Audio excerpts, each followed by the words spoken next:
Artinya apa? Ini secara otomatis membuat pasukan Romawi sudah ciut terlebih dahulu. Akhirnya mereka pun mengatakan apa? Tidak bersedia untuk melakukan perang Tabuk tersebut. Padahal pasukan kaum muslimin sudah berada, ya, belum sampai ke daerah Tabuk tapi sekitaran Tabuk, ya, istilahnya. Ya.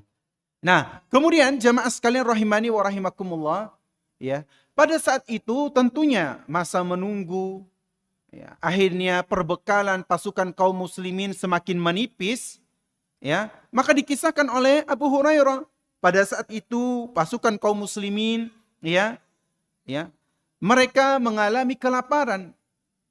Dan kemudian sampai-sampai di antara mereka mendatangi Nabi SAW.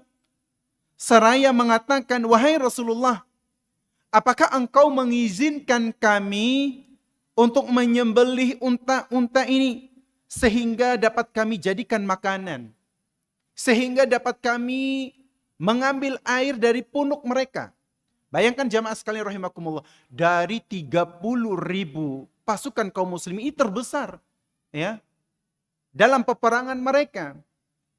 Sehingga dikisahkan, bayangkan dalam 18 kelompok pasukan kaum muslimin, itu hanya diberikan 1 ekor unta saja.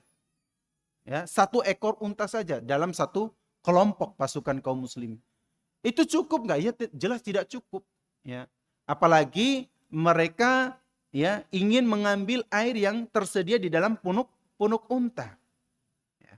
Nah kemudian makanya pada saat itu mereka pun meminta kepada Nabi SAW agar dapat mengizinkan mereka untuk menyembelih, ya, unta-unta yang ada pada mereka sebagai tunggangan mereka ketika mereka akan berperang.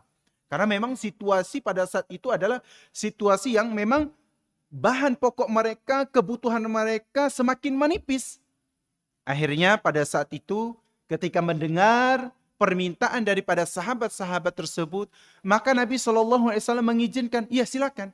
Silakan kalian untuk menyembelih unta-unta tersebut, untuk kalian minum airnya dari punuknya, kemudian dapat kalian makan daging-dagingnya.